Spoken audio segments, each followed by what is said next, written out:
Saludos, bienvenidos a Mundo 2020. A raíz del ciclo progresista que vivió América Latina a principios del siglo XXI, la derecha buscó estrategias para sacar del poder y desprestigiar a líderes contrarios a su visión. El uso de la justicia con fines políticos, conocido también como lawfare, se ha puesto de manifiesto claramente en países como Brasil, Argentina o Ecuador. Pero ¿es posible considerar el uso de la ley con fines políticos de forma selectiva como una práctica de guerra no convencional?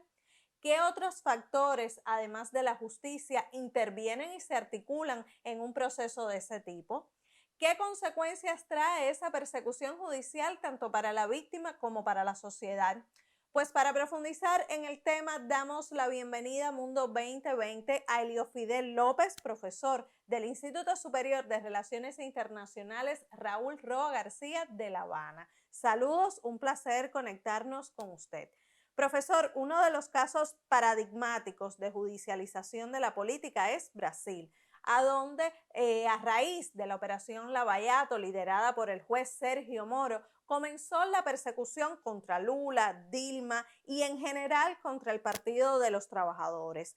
¿Podría considerarse un fracaso la guerra jurídica allí implementada teniendo en cuenta las posibilidades existentes del retorno de Lula al poder? Gracias, Adriana. Bueno, yo creo que no. Es decir, primero, la guerra jurídica no es un momento específico, no es un caso específico. La guerra jurídica es todo un proceso que se ha ido entronizando a lo largo del siglo XX, que tiene sus antecedentes, perdón, del siglo XXI, que tiene sus antecedentes en el siglo XX, y que en el caso de Lavallato, el lavado de autos, ¿no?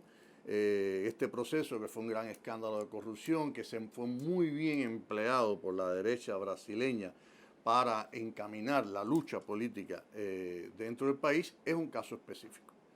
Es verdad que estamos presenciando una recuperación del liderazgo de Lula, es verdad que se están poniendo a la luz todos los, digamos, los errores, los problemas, las intríngulas de un proceso judicial bien amañado, bien manipulado, pero también es verdad que Brasil vio llegar al poder un gobierno ultraderechista como el de Bolsonaro y ha tenido que sufrir todas las consecuencias de este proceso. Es decir, como se dice popularmente, el daño está hecho. La elección de Lula fue frustrada por un proceso de guerra jurídica y ya acontecieron todos estos sucesos en la palestra política de Brasil. Sí es verdad que se está viendo a la luz, digamos, cómo se manipuló, cómo el lawfare fue aplicado en el caso brasileño, que no es solamente con el caso de Lula, es también con el caso de Dilma. También es verdad que ya Brasil, la izquierda, etcétera, ha tenido que sufrir las consecuencias de ese proceso, pero además, ojo, muy importante, nada garantiza que esto no vuelva a ocurrir, porque la guerra jurídica es un proceso sistemático, es un proceso de una tremenda concatenación con fuerzas que subyacen en su dinámica y perfectamente mañana podemos despertarnos con los medios planteando o comunicando un nuevo caso de corrupción contra Lula o contra cualquier otra figura de la política brasileña. Y profesora, el Poder Judicial en Brasil fue quien llevó la voz cantante en la persecución política, pero sin dudas el apoyo del legislativo y la prensa contribuyó a crear un estado de opinión a favor de los intereses judiciales. En otros países como Argentina, con el acoso judicial a Cristina Fernández, o en Ecuador, donde el ex vicepresidente Jorge Glass cumple condena y el exmandatario Rafael Correa está asilado en Bélgica, ¿ha ocurrido lo mismo? A ver, la guerra jurídica tiene toda una serie de elementos que se reproducen una y otra vez. Uno de ellos es la importancia que tienen los medios para justamente llevar a cabo estos procesos. Incluso lo increíble es que muchas veces las denuncias que hacen los medios se convierte, digamos, en la prueba de la culpabilidad del acusado. Normalmente son, justamente como tú lo estás diciendo, son 3 puntos. Por una parte, el poder judicial, por otra parte, el poder mediático y, bueno, ya entonces el legislativo juega un papel bien importante. Por supuesto, no tiene la misma importancia el legislativo en el caso del Perú como en el caso de otros países. Hay países donde el legislativo tiene mucha más fuerza y mucha más capacidad de llevar a cabo todos estos procesos. Pero, por ejemplo, lo más importante es entender que siempre se establece una concatenación entre estos poderes, que esto no es un proceso que empezó hoy, esto es un proceso que tiene sus antecedentes, por ejemplo, en todo el periodo de la década de los 80, las reformas neoliberales, las reformas jurídicas que se llevan a cabo en América Latina y que le dan un mayor poder al legislativo y que le dan un mayor poder al poder judicial en contra del legislativo y el ejecutivo. Es decir, ahora, cuando tú analizas, por ejemplo, en el caso de Ecuador, con la llegada de Lenín Moreno y este gran punto de giro, este parteaguas extraordinario que se llevó a cabo con este gobierno, cuando Lenín Moreno desdice todo lo que había dicho hasta entonces y empieza toda una persecución obsesiva contra los representantes de la Revolución Ciudadana, todos los pasos que se van dando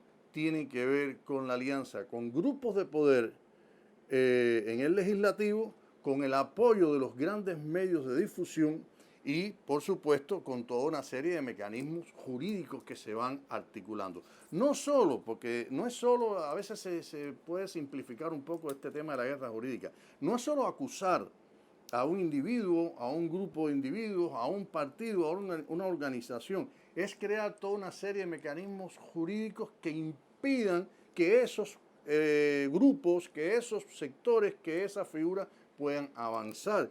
Y es así es precisamente como quedan fuera, por ejemplo, todo lo que se pudo hacer para que Rafael Correa no pudiese tener más acción en la política ecuatoriana, se hace. Y él queda sencillamente amarrado de brazos y no puede avanzar. Es decir, que hay esta tripartición de poderes en el avance, el desarrollo de la guerra jurídica. En la mayoría de los casos, profesor, la guerra jurídica se ha justificado con la lucha contra la corrupción. ¿Por qué utilizar ese argumento? Históricamente, los poderes hegemónicos, porque es importante tener en cuenta que estamos hablando de geopolítica, que estamos hablando de poderes, que estamos hablando de los intereses de determinados sectores, determinados poderes económicos, determinados países. Está claro, históricamente siempre esta lucha, estos enfrentamientos han tenido un pretexto, han tenido un motivo. Hay que crear un motivo para llevar a cabo estos procesos. La corrupción es un hecho. Es decir, no se inventa la corrupción en América Latina. La corrupción es uno de los grandes flagelos que padece América Latina, que desde el discurso de la derecha pues se trata de mostrar como la consecuencia de los gobiernos progresistas, de los gobiernos populistas, de los gobiernos nacionalistas. Sin embargo, es sin lugar a duda un fenómeno que se desarrolló con mucha fuerza en los gobiernos neoliberales, que tiene que ver mucho con el propio desarrollo del capitalismo latinoamericano. Por lo tanto, la corrupción se convierte en el pretexto, la corrupción se convierte en el contexto en el cual se va a aprovechar esta situación para llevar a cabo los diferentes procesos, acusaciones, etc. Incluso, en la pregunta anterior te hablaba de la prensa.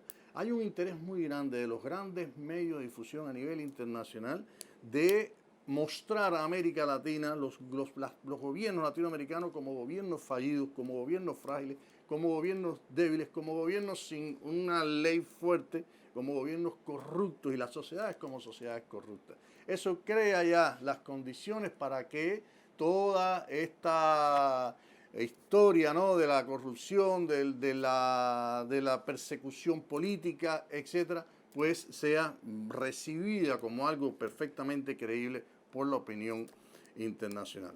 Lo que pasó con Odebrecht es un hecho real. Es decir, es un problema que existe en América Latina, pero es un problema que existe en cualquier país del mundo. Las acusaciones de corrupción contra Hillary Clinton en Estados Unidos se perdieron, ya no existen, nadie habla de eso. Es decir, sencillamente hay una intención de utilizar el tema de la corrupción como un argumento, como una fortaleza para facilitar el desarrollo de la guerra jurídica, para facilitar el desarrollo de procesos en contra de determinadas figuras, de determinados procesos, de determinados gobiernos. Y bueno, yo creo que el hecho de que exista este fenómeno de la corrupción a los niveles de que existe, pues facilita mucho esta tarea. Hagamos una pausa en el diálogo. Al regreso hablaremos sobre el papel de Estados Unidos en la guerra judicial contra líderes políticos progresistas en América Latina. Así que no se aparten, que en instantes estamos de regreso en Mundo 2020. Me gusta viajar al pasado para hacerle preguntas.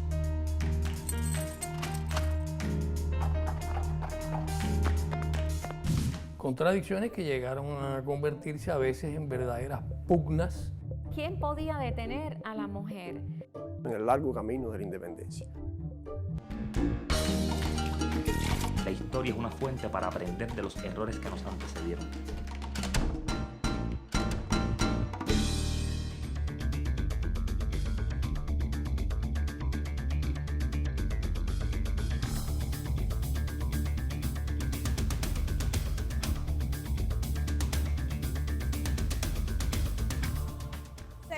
Conectados en Mundo 2020. Hoy hablamos sobre los procesos judiciales selectivos con amplia cobertura mediática y caracterizados por el uso de aparatos legales como estrategia no convencional para desestabilizar gobiernos y opositores políticos. Los expertos explican que esta práctica no es un proceso políticamente neutral como podría indicar la tan aclamada lucha contra la corrupción.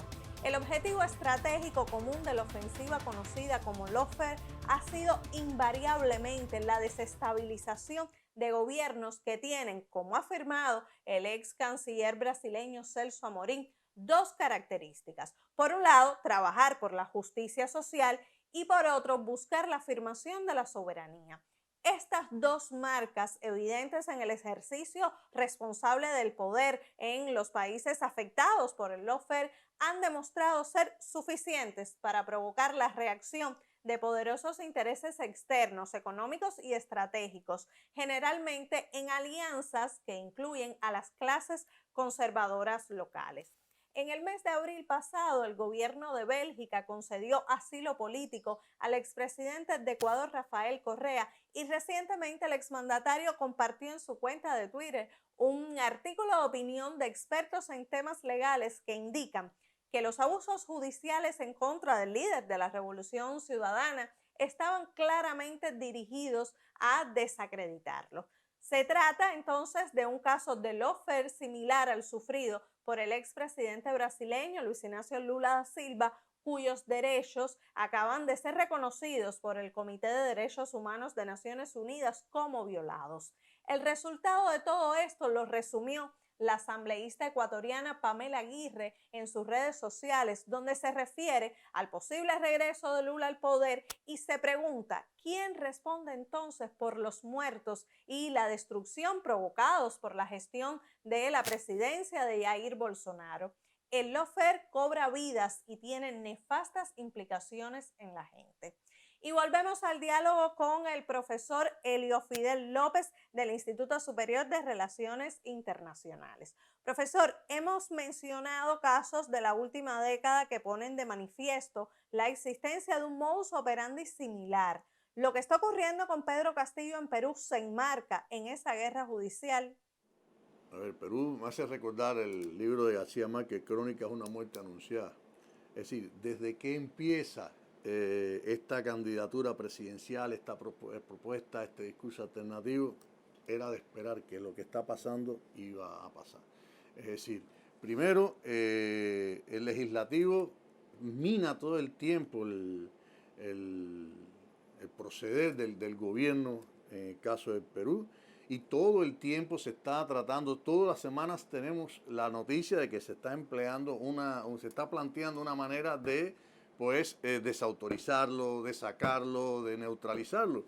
Y yo creo que es un caso típico de la judicialización. Claro que sí, yo creo que si un gobierno hoy en América Latina está bajo el foco de la guerra jurídica y que es muy probable de que sea víctima de ella, porque además estamos hablando de un legislativo adverso, estamos hablando además de un poder presidencial reducido, estamos hablando de una figura que resulta evidentemente una amenaza para la derecha, para los sectores oligárquicos peruanos.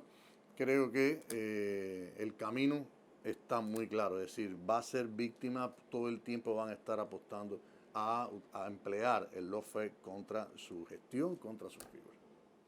Muchos apuntan a Estados Unidos como artífice tras bambalinas de la judicialización de la política en América Latina como parte de una guerra no convencional. Incluso en Brasil se decía que el juez Sergio Moro había sido entrenado por la CIA.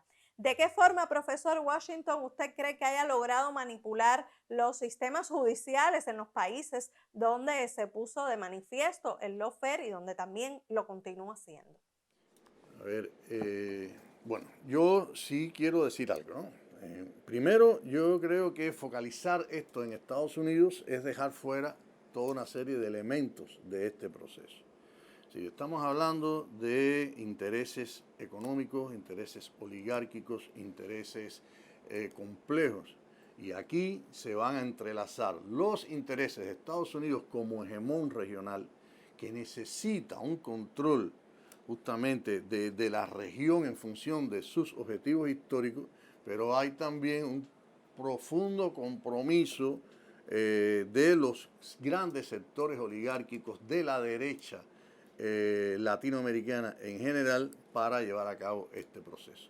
Sí es verdad que, como ya te decía, ya desde los 80 se está hablando de la reforma jurídica.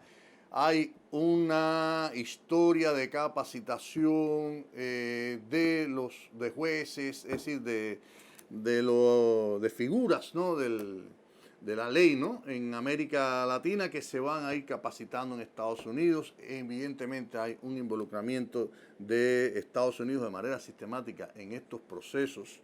Lo cierto es que América Latina, de manera paulatina, ha ido, se aprecia en América Latina un fortalecimiento del poder jurídico en detrimento del legislativo y judicial. Es decir, la sacrosanta tripartición de poderes en América Latina se ha ido desgastando, se ha ido debilitando, y además estamos hablando de sectores es decir, todos estos jueces, todas estas figuras pertenecen a los sectores más privilegiados de esta sociedad, por supuesto.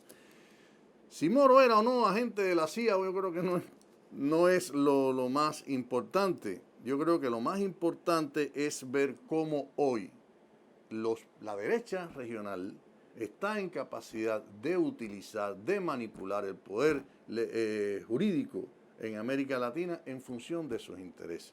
Y si no hubiese sido él, hubiese sido otro. Incluso ya vemos cómo en Brasil se van dando esos cambios, lo retiran, lo postulan hacia, lo desvían hacia alguna postulación política, etcétera, aunque realmente hay bastante crisis ya en este proceso. Se desprestigió mucho tanto el gobierno de Bolsonaro como todo este proceso de Lavallato, etcétera. Es muy evidente hoy cuántas violaciones se hicieron, cuánta intención hubo, cuánta manipulación hubo. Pero lo cierto es que hoy estamos hablando de guerra no convencional, porque bueno, la entrevista es sobre la guerra jurídica, pero la guerra jurídica no es un elemento aparte, es parte de una guerra no convencional que hoy en el mundo entero se está empleando.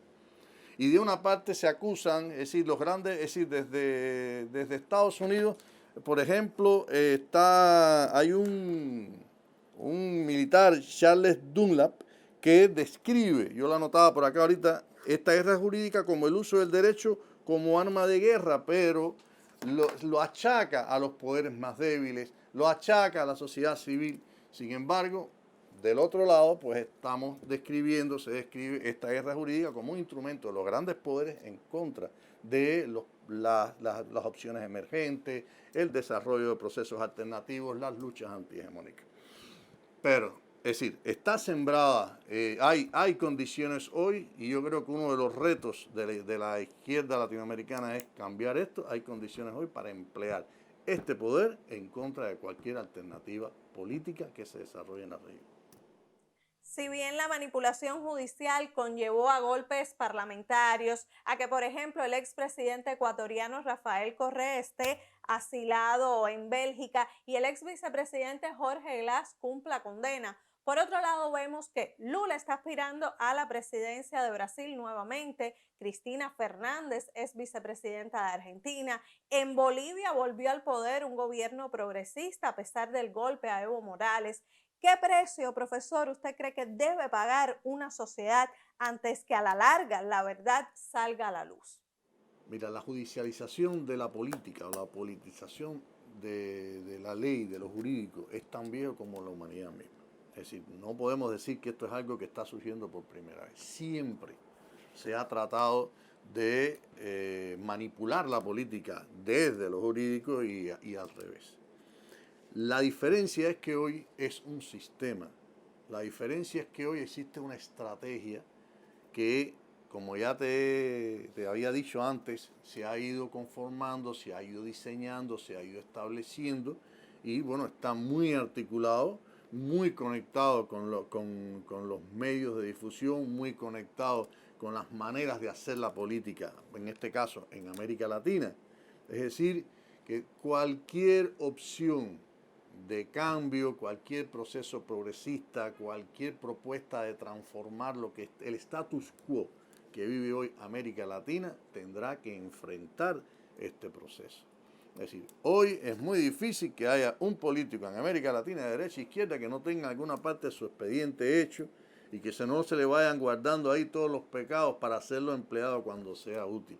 Hoy es muy difícil que a la hora de enfrentar por ejemplo, un líder o un candidato presidencial, etcétera, no se parta del bullying, no se parta de empezar a buscar problemas que tenga desde el punto de vista personal o de cualquier tipo y especialmente desde el punto de vista legal. ¿Por qué? Porque eso tiene una implicación. ¿Por qué? Porque entonces el poder jurídico empieza a funcionar y a ser eficaz en esta manipulación. Yo creo que hay que aprender de la historia y hay que entender todo lo que pasó y cómo esto fue un mecanismo utilizado casi en el 100% de los procesos que se desarrollaron, de los llamados procesos progresistas de América Latina de principio del siglo y que va a ser siendo así.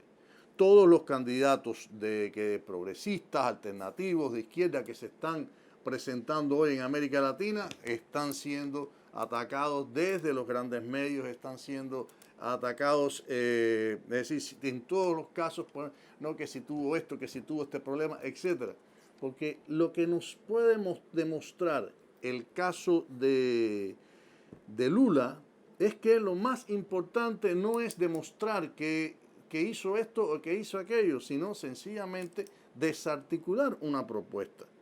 Bueno, ahora, ya Lula, pues que bien, pues que no era culpable, pues que no se le probó nada, qué maravilla, pero el tiempo transcurrió y Brasil dejó de vivir, y América Latina, y dejando de pasar cosas que pudiesen haber sido muy favorables. Y Brasil seguramente, pienso yo, no hubiese tenido la pandemia de COVID que tuvo y todo lo que ha vivido en los últimos años. Por lo tanto, sí, desde la perspectiva de estos procesos de cambio, estos procesos alternativos, hay que tener en cuenta que esto va a formar parte de la lucha política y que hay que entenderlo y que hay que enfrentarlo bien. Muchísimas gracias por estas opiniones, profesor, por explicarnos los diferentes matices de la judicialización de la política, un fenómeno que no está agotado y del que solo mencionamos en el programa los casos más conocidos, pero que también ha ocurrido y ocurre a otros niveles de la política. Bueno, gracias a ti, Adriana. Espero que las preguntas pues hayan sido respondidas lo mejor posible y bueno, gracias sobre todo a los espectadores, a los televidentes. Y así nos despedimos. La próxima semana regresamos para mirar al mundo con 2020.